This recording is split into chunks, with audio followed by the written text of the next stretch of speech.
আসসালামু আলাইকুম ওরহমতুল্লাহি ওবারাকাতু। দ্বীনি ইসলাম নলেজ চ্যানেলে আপনাদের স্বাগতম। আজ আমি আপনাদের সঙ্গে আলোচনা করব, আজ রবিবার দিনে অথবা রাতে যদি আপনারা এই দোয়াটি অথবা এই আমলটি একবার করতে পারেন, তাহলে আপনার জীবনের ৮০-৯০ বছরের গুনাহ আল্লাহ তাআলা নিমিষেই মাফ করে দিবেন এবং যে দোয়া বা যে আমল করলে তাহাজ্জুদ নামাজ পড়ার সওয়াব পেয়ে যাবেন। আপনারা ৫,০০০ রাকাত তাহাজ্জুদ নামাজ পড়ে যে পরিমাণ সওয়াব পাবেন, এই আমলটি করলে সেই সমপরিমাণ সওয়াব পেয়ে যাবেন। এবং যাদের পরিবার ও সংসারের ভিতরে অভাব অনটন ও ঝামেলা সবসময় লেগেই থাকে, অভাব অনটন দারিদ্রতা কোনোভাবেই যাদের পেছন ছাড়ছে না, হৃদয়ের আশা আকাঙ্ক্ষাগুলো অন্তরেই থেকে যাচ্ছে, তাই অনুরোধ করছি জীবনে একবার হলো আমলটি করবেন। এই উদ্দেশ্যে ভিডিওটি না টেনে একদম শেষ পর্যন্ত দেখতে থাকুন। অনুরোধ করছি, আমরা এই প্রথমবার নারীদের ছবি ছাড়া কিংবা হারাম কোনো ছবি ছাড়া ইউটিউবে ভিডিও দিয়ে থাকছি।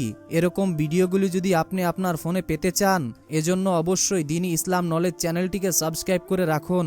তো চলুন শুরু করি। প্রিয় দ্বীনি ভাই এবং বোনেরা, জীবনে চলার পথে মানুষের দ্বারা গুনাহ হয়েই যেতে পারে, তবে গুনাহমুক্ত জীবন আল্লাহর সবচেয়ে বড় নেয়ামত। গুনাহ থেকে মুক্তি থাকলেই পরকালে মিলবে জান্নাত। হযরত আবু হুরায়রা রাদিয়াল্লাহু তাআলা আনহু থেকে বর্ণিত, নবী করিম সাল্লাল্লাহু আলাইহি ওয়াসাল্লাম বলেছেন, তোমাদের প্রত্যেক ব্যক্তির দোয়া কবুল হয়ে থাকে যদি সে তাড়াহুড়া না করে আর বলে যে আমি দোয়া করলাম কিন্তু আমার দোয়া তো কবুল হলো না। অর্থাৎ দোয়া কবুলের ব্যাপারে আপনাদেরকে আল্লাহর উপর সম্পূর্ণ বিশ্বাস রাখতে হবে। যেমন আপনি আজকের এই আমলটি করতেছেন, আপনি মনের ভিতরে কোনো সন্দেহ রাখবেন না যে আমার দোয়া কবুল হয়েছে কি না। অবশ্যই আপনি এতটুকু শতভাগ গ্যারান্টি নিয়ে দোয়া করবেন যে আমি দোয়া করেছি, এটা আল্লাহ কবুল করবেনই করবেন। এভাবে শতভাগ বিশ্বাস নিয়ে যদি আপনি আমলটি করতে পারেন, আমি ওয়ারেন্টি নয় বরং গ্যারান্টি দিয়ে বলতে পারি, আল্লাহ তাআলা আপনার জীবনের গুনাহকে মাফ করে তো দিবেনই, এর সঙ্গে সঙ্গে যত বিপদ আপদ বালা মুসিবত রয়েছে আল্লাহ তাআলা তা দূর করে দিবেন। হাদিসে এসেছে, হযরত জাবের রাদিয়াল্লাহু তাআলা আনহু থেকে বর্ণিত, তিনি বলেন, আমি রাসূলুল্লাহ সাল্লাল্লাহু আলাইহি ওয়াসাল্লামকে বলতে শুনেছি, কোনো ব্যক্তি আল্লাহর কাছে কোনো কিছুর প্রার্থনা করলে আল্লাহ তাআলা তা দান করেন অথবা তদা অনুযায়ী তার কোনো অমঙ্গল প্রতিহত করেন, যতক্ষণ না সে কোনো পাপাচারে লিপ্ত হয় বা আত্মীয়তার সম্পর্ক ছিন্ন করার জন্য কোনো দোয়া করে। অর্থাৎ দ্বীনি ভাই এবং বোনেরা, আপনাদের আমাদের দোয়া কবুল হওয়ার ৩টি সিস্টেম বা ৩টি পদ্ধতি রয়েছে। প্রথম পদ্ধতি, আপনি যখন দোয়া করবেন তখন সাথে সাথে আল্লাহ তাআলা কবুল করে নেবেন। আরেকটি পদ্ধতি হচ্ছে, আপনি দোয়া করলেন কিছুদিনের মধ্যে আপনার দোয়া কবুল হয়ে যাবে। আরেকটি পদ্ধতি হচ্ছে, আমি যেই দোয়াটি করলাম আল্লাহর কাছে, সেই দোয়াটি আল্লাহ তাআলা আখিরাতের জন্য, কিয়ামতের জন্য মজুদ করে রেখেছেন। অর্থাৎ কিয়ামতের দিন যখন আমাদের বিচার করা হবে, হিসাব করা হবে, তখন যদি আপনার আমল নামা কম হয়ে যায়, তখন আল্লাহ তাআলা আপনাকে এই আমল দ্বারা, অর্থাৎ দুনিয়াতে বসে আপনি যেই দোয়াগুলো করেছেন, যেগুলো দুনিয়াতে কবুল হয় নাই, সেই দোয়াগুলো দিয়ে আল্লাহ তাআলা ওই সময় আমল নামা বাড়ি করে দিবেন। সুবহানাল্লাহ, সুবহানাল্লাহ। তো দ্বীনি ভাই এবং বোনেরা, সর্বপ্রথম আমি আপনাদেরকে ঋণ মুক্তির দোয়া ও আমল বলে দিব। এই আমলটি অবশ্যই মনোযোগের সাথে শুনুন। আমরা সবাই চাই আমাদের কারো জীবনেই যেন ঋণ না থাকে, কারো যেন অভাব না থাকে। এক লোক ঋণ পরিশোধের জন্য ইসলামের চতুর্থ খলিফা হযরত আলী রাদিয়াল্লাহু তাআলা আনহু এর কাছে কিছু সাহায্য চাইলেন। আলী রাদিয়াল্লাহু তাআলা আনহু তাকে বললেন, রাসূল সাল্লাল্লাহু আলাইহি ওয়াসাল্লাম আমাকে কয়টি বাক্য শিখিয়ে দিয়েছেন, আমি কি তোমাকে সেটা শিখিয়ে দেব? সেটা পড়লে আল্লাহ তোমার ঋণের দায়িত্ব নেবেন। অর্থাৎ এখানে আল্লাহ তাআলা নিজেই দায়িত্ব নিবেন। এই হাদিসে তা প্রমাণিত। তোমার ঋণ যদি পাহাড় পরিমাণ হয়, তাহলে আল্লাহ তাআলা তা তোমার পক্ষ থেকে আদায় করে দেবেন। এরপর আলী রাদিয়াল্লাহু তাআলা আনহু ওই ব্যক্তিকে এই কথাগুলো শিখিয়ে দিলেন। দোয়াগুলো আমি আপনাদেরকে বলে দিচ্ছি, মনোযোগের সাথে শুনুন। এরপরে নিয়মটিও বলে দেব, নিয়মটি জেনে আমলটি করবেন। আল্লাহুম্মা গফিরনি বিহালালিকা আন হারামিকা ওয়াগনিনি বিফাদলিকা আম্মান সিওয়াকা। অর্থ, হে আল্লাহ, হারামের পরিবর্তে তোমার হালাল রুজি আমার জন্য যথেষ্ট করো, আর তোমাকে ছাড়া আমার কারো মুখাপেক্ষী করো না, এবং তোমার অনুগ্রহ দিয়ে আমাকে সচ্ছলতা দান করো। তিরমিজি শরীফের হাদিস। দ্বীনি ভাই এবং বোনেরা, আমি এখন আপনাদেরকে কয়েকটি আমলের কথা বলে দিব, যে আমলগুলো করলে সর্বদা আপনাদের রিজিকের অভাব অনটন থাকবে না, আল্লাহর রহমত আপনাদের ঘরের উপরে নাজিল হবে, আপনার উপর আল্লাহ তাআলা খুশি হয়ে আল্লাহর রহমত নাজিল করবেন। হযরত ইবনে আব্বাস রাদিয়াল্লাহু তাআলা আনহু থেকে বর্ণিত, তিনি বর্ণনা করেন, যারা বেশি বেশি তওবা ইস্তেগফার করে, তাদের সামনে যত কষ্টই হোক, যত অভাব অনটনই থাকুক না কেন, মহান আল্লাহ তাআলা তা সমাধান করে দেন। সুতরাং বেশি বেশি তওবা ও ইস্তেগফার করা মুমিন ব্যক্তির অন্যতম একটি গুণ। তাই আপনারা যদি সর্বদা আল্লাহ তাআলার এই ইস্তেগফারের সঙ্গে লেগে থাকেন, আমি আশা করি আপনাদের জীবনের সমস্ত সংকট কেটে যাবে। আস্তাগফিরুল্লাহটি হচ্ছে আস্তাগফিরুল্লাহ আস্তাগফিরুল্লাহ, যার অর্থই হচ্ছে আমি আল্লাহর ক্ষমা প্রার্থনা করছি, আমি আল্লাহর ক্ষমা প্রার্থনা করছি। আরেকটি ইস্তেগফার হচ্ছে আস্তাগফিরুল্লাহ ওয়া আতুবু ইলাইহি, আমি আল্লাহর ক্ষমা প্রার্থনা করছি এবং তার দিকেই ফিরে আসছি। সুবহানাল্লাহ। তো দিনী ভাই এবং বোনেরা, আরও কিছু দোয়া রয়েছে, সেই দোয়াগুলো জানার আগে আমরা পবিত্র কোরআনের একটি সূরা শুনব। আমরা সবাই জানি যে পবিত্র কোরআনের সূরা শুনলে প্রতিটা হরফে 10টি করে নেকি আল্লাহ তাআলা আমাদের আমলনামায় লিখে দেবেন এবং ফেরেশতারা আমাদের জন্য দোয়া করবেন এবং আমাদের মনের অপূর্ণ আশাগুলো আল্লাহ তাআলা এই সূরা শোনার ওসিলায় পূরণ করে দেবেন। আপনারা অনেকেই আছেন যারা আমাদের ভিডিওগুলো দেখেন। অনেক দিনই ভাই ও বোনেরা প্রশ্ন করেছেন এবং তারা জানিয়েছেন যে আমরা সূরা শুনে ফলাফল পেয়েছি। আমাদের মনের যেই আশাগুলো অনেক দিন ধরে পূরণ হয়নি, সেই আশাগুলো এই সূরা শোনার ওসিলায় আল্লাহ তাআলা খুব দ্রুতই পূরণ করে দিয়েছেন এবং পরিবারে যাদের অভাব অনটন ছিল তাদের অভাব অনটন আল্লাহ তাআলা দূর করে দিয়েছেন। তাই আপনি যদি চান আপনার পরিবার ও সংসার থেকে অভাব অনটন দূর করাতে, তাহলে অবশ্যই সূরাটি শুনে যান। কেননা যেই ঘরে কোরআন তেলাওয়াত শোনা হয় ওই ঘরে আল্লাহ তাআলার রহমত নাজিল হয়, বিপদ আপদ বালা মুসিবত দূর হয়ে যায়, দুষ্ট শয়তান জিন বদনজর সকল কিছু থেকে আল্লাহ তাআলা ওই ঘরকে হেফাজত করেন এবং যাদের ঘরে সর্বদা কোরআনের তেলাওয়াতের বাণী শোনা হয় ওই ঘরে আল্লাহ তাআলার অশেষ রহমত ও বরকত নাজিল হয়। তো সূরাটি শোনার আগে মহান আল্লাহর কাছে দোয়া করি, হে আল্লাহ, যে যেই উদ্দেশ্য নিয়ে, যে যেই আশা আকাঙ্ক্ষা নিয়ে সূরাটি শুনছে এবং শুনবে, মনের ভিতরে গভীর আশা ও ভরসা নিয়ে বসে আছে, আপনি সকলের মনের আশা ও মনের মাকসুদগুলো পূরণ করে দিন। অনেকেই বুক ভরা আশা নিয়ে সূরাটি শুনবে, হে আল্লাহ, তুমি কারো আশা নিরাশ করো না, তুমি সকলের আশাকে কবুল করে নাও।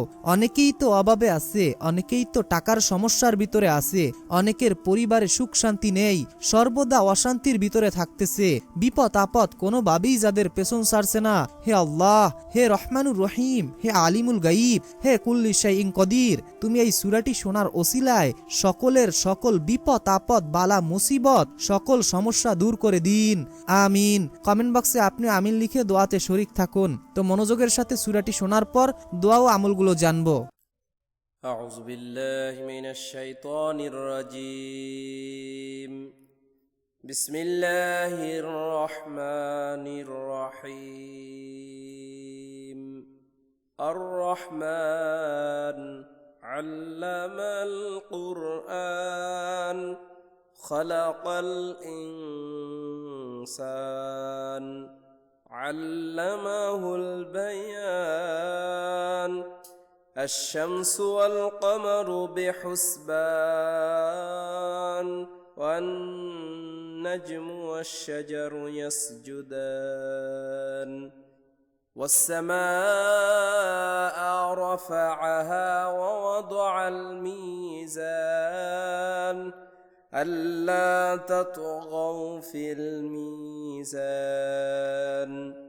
وأقيموا الوزن بالقسط ولا تخسروا الميزان والأرض وضعها للأنام فيها فاكهة والنخل ذات الأكمام والحب ذو العصف والريحان فبأي آلاء ربكما تكذبان خلق الإنسان من صلصال كالفخار وخلق الجان من مارج من نار فبأي آلاء ربكما تكذبان رب المشرقين رب المغربين فبأي آلاء ربكما تكذبان مرج البحرين يلتقيان بينهما برزخ لا يبغيان فبأي آلاء ربكما تكذبان يخرج منهما اللؤلؤ والمرجان فبأي آلاء ربكما تكذبان وله الجوار المنشآت في البحر كالأعلام فبأي آلاء ربكما تكذبان كل من عليها فان ويبقى وجه ربك ذو الجلال والإكرام فبأي آلاء ربكما تكذبان يسأله من في السماوات والأرض كل يوم هو في شان فبأي آلاء ربكما تكذبان سنفرغ لكم أيها الثقلان فبأي آلاء ربكما تكذبان يا معشر الجن والإنس إن استطعتم أن تنفذوا من أقطار السماوات والأرض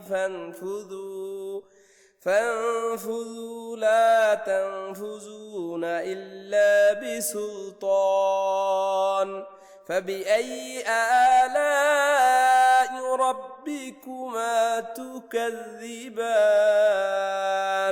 يرسل عليكما شواذ من نار ونحاس فلا تنتصران فبأي آلاء ربكما تكذبان فإذا انشقت السماء فكانت وردة كالدهان فبأي آلاء ربكما تكذبان فيومئذ لا يسأل عن ذنبه إنس ولا جان فبأي آلاء ربكما تكذبان يعرف المجرمون بسيماهم فيؤخذ بالنواصي والأقدام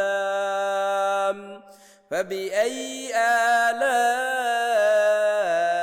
ربكما تكذبان هذه جهنم التي يكذب بها المجرمون يطوفون بينها وبين حميم آن فبأي آلاء ربكما تكذبان ولمن خاف مقام ربه جنتان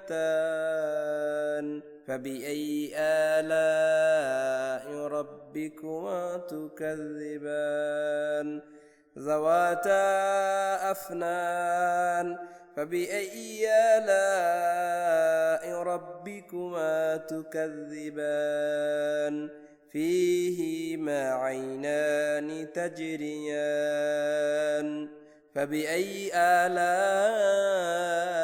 ربكما تكذبان فيهما من كل فاكهة زوجان فبأي آلاء ربكما تكذبان متكئين على فروش بطائنها من استبرق وجنى الجنتان دان فبأي آلاء ربكما تكذبان فيهن قاصرة الطرف لم يطمثهن إنس قبلهم ولا جان فبأي آلاء ربكما تكذبان كأنهن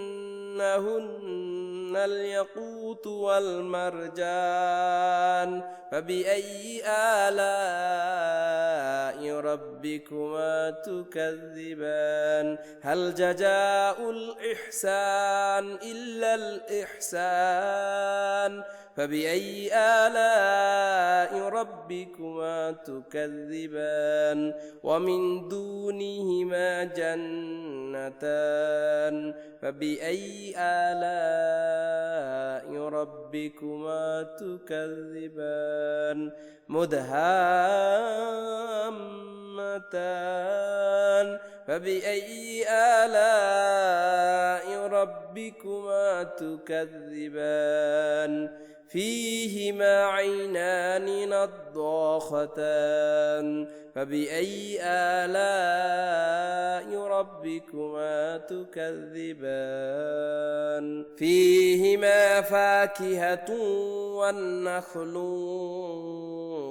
ورمان فبأي آلاء ربكما تكذبان فيهن خيرات حسان فبأي آلاء ربكما تكذبان حور مقصورات في الخيام فبأي آلاء ربكما تكذبان لم يطمثهن إنس قبلهم ولا جان فبأي آلاء ربكما تكذبان متكئين على رفرف خضر وأبقار حسان فبأي آلاء ربكما تكذبان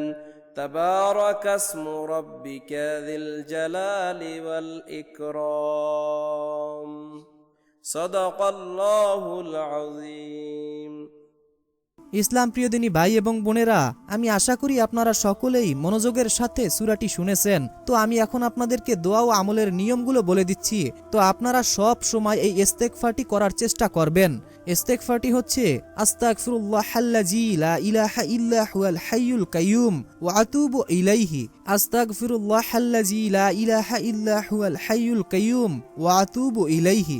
আমি ওই আল্লাহর কাছে ক্ষমা চাই যিনি ছাড়া প্রকৃত কোনো মাবুদ নেই, তিনি চিরঞ্জীব চিরস্থায়ী এবং তার কাছেই তওবা করে ফিরে এসেছি। সুবহানাল্লাহ, কত সুন্দর ইনা একটি অর্থ দিনী ভাই এবং বোনেরা। তো এখন আমি আপনাদেরকে গুনাহ মাফের দোয়াটি বলে দিচ্ছি। বিসমিল্লাহির রহমানির রহিম। সামিনা ওয়া আতানা গুফরানাকা রব্বানা ওয়া ইলাইকাল মাসির। সামিনা ওয়া আতানা গুফরানাকা রব্বানা ওয়া ইলাইকাল মাসির। অর্থ, আমরা শুনলাম এবং মানলাম, হে আমাদের রব, আমরা আপনার নিকটই ক্ষমা প্রার্থনা করি আর আপনার দিকই প্রত্যাবর্তন স্থল। আরেকটি দোয়া হচ্ছে রব্বানা তাকাব্বাল মিন্না ইন্নাকা আনতাস সামিউল আলিম ওয়া তুব আলাইনা ইন্নাকা আনতাত তাওয়াবুর রহিম। অর্থ, হে আমাদের রব, আপনি আমাদের পক্ষ থেকে এটি কবুল করুন। নিশ্চয়ই আপনি সর্বশ্রেষ্ঠ দয়ালু। আপনি আমাদের ক্ষমা করুন। নিশ্চয়ই আপনি অধিক তওবা কবুলকারী ও দয়াময়। সুবহানাল্লাহ, সুবহানাল্লাহ। দিনী ভাই এবং বোনেরা, আমি আশা করি আপনারা দোয়াটি শুনেছেন। তো এখন আমি আপনাদেরকে যে দোয়াটি বলবো, নবীর সঙ্গে জান্নাতে যাওয়ার দোয়া। সবারই মন চায় যে নবীর সঙ্গে জান্নাতে যাব, কিন্তু নবীর সঙ্গে জান্নাতে যাওয়ার জন্য যে দোয়াটি আমাদেরকে পড়তে হবে, সেই দোয়াটি তো আমরা অনেকেই পড়ি না, বা এই দোয়াটি অনেকের জানা থাকলেও সচরাচর এই আমলটি করি না। অবশ্যই আপনারা এই দোয়াটি এবং আমলটি করবেন। বিসমিল্লাহির রহমানির রহিম। রদিতু বিল্লাহি রব্বাও ওয়া বিল ইসলামি দীনাও ওয়া বি মুহাম্মাদিন নাবিয়্যা ওয়া রাসূলা। রদিতু বিল্লাহি রব্বাও ওয়া বিল ইসলামি দীনাও ওয়া বি মুহাম্মাদিন নাবিয়্যা ওয়া রাসূলা। অর্থ, আমি আল্লাহকে রব ইসলামকে দিন এবং মোহাম্মদ সাল্লাল্লাহু আলাইহি ওয়াসাল্লামকে রাসূল হিসাবে সন্তুষ্ট চিত্তে মেনে নিয়েছি। সুবহানাল্লাহ, সুবহানাল্লাহ। হযরত মুয়াজ রাদিয়াল্লাহু তাআলা আনহু থেকে বর্ণিত, আমি রাসূলুল্লাহ সাল্লাল্লাহু আলাইহি ওয়াসাল্লামকে বলতে শুনেছি, যে ব্যক্তি এই দোয়াটি পড়বে তাকে হাত ধরে জান্নাতে পৌঁছে দেওয়ার জিম্মাদারি আমি নিলাম। অর্থাৎ নবীজি নিজেই বলেছেন যে যে ব্যক্তি এই দোয়াটি পড়বে তার হাত ধরে জান্নাতে নেওয়ার জিম্মাদারি আমি নবী নিলাম। তাহলে আপনারা এই দোয়াটির আমল করবেন না কেন? দিনী ভাই এবং বোনেরা, একটাবার ভেবে দেখুন, যদি আপনি এই দোয়াটি পড়ার কারণে আল্লাহ তাআলা আপনার উপর খুশি হন, নবীজি সাল্লাল্লাহু আলাইহি ওয়াসাল্লাম আপনাকে জান্নাতে নিয়ে যাবেন, এর চাইতে সুযোগ তো আর থাকছে না। তো এখন আমলটির নিয়ম বলে দিচ্ছি। যদি আপনারা এই আমলটি যে কোনো সময় করতে চান, মনে রাখবেন সর্বপ্রথম অজু অবস্থায় এই আমলটি করার চেষ্টা করবেন এবং সর্বপ্রথম আমলটি করার শুরুতে আপনাদেরকে দুরূদ শরীফ পড়ে নিতে হবে। মাত্র 3 থেকে 7 বার আপনারা দুরূদ শরীফ পড়ে নেবেন। 3 বার চাইলে পড়তে পারেন দুরূদ শরীফ, অথবা 7 বার। 3 বার দুরূদ শরীফ পড়ার পর এরপরে আমি যেই দোয়াগুলো আপনাদেরকে বলে দিলাম, সকল দোয়াগুলো 3 বার করে অথবা 7 বার করে আপনারা পড়ে নেবেন। প্রতিটা দোয়া আপনারা 3 বার অথবা 7 বার করে পড়ে নেবেন। এরপরে শেষে 3 বার অথবা 7 বার দুরূদ শরীফ পড়বেন, প্রথমে যেই দুরূদ শরীফটি আপনি পড়েছেন। এরপরে আপনি আল্লাহ তাআলার কাছে আপনি মোনাজাতের মাধ্যমে আপনার মনের সকল কথা আল্লাহর কাছে প্রকাশ করবেন। আপনার যেটা প্রয়োজন আল্লাহর কাছে তুলে ধরবেন। ইনশাআল্লাহ এই দোয়ার ওসিলায়, এই আমলের ওসিলায় আপনার সকল সমস্যা ও সকল বিপদ আপদ দূর করে দিবেন মহান আল্লাহ পাক রব্বুল আলামিন নিজেই। মনের ভিতরে বিশ্বাস নিয়ে আমলটি করবেন। তো এই ছিল আমাদের আজকের ভিডিও। আসসালামু আলাইকুম ওয়া রাহমাতুল্লাহি ওয়া বারাকাতুহু।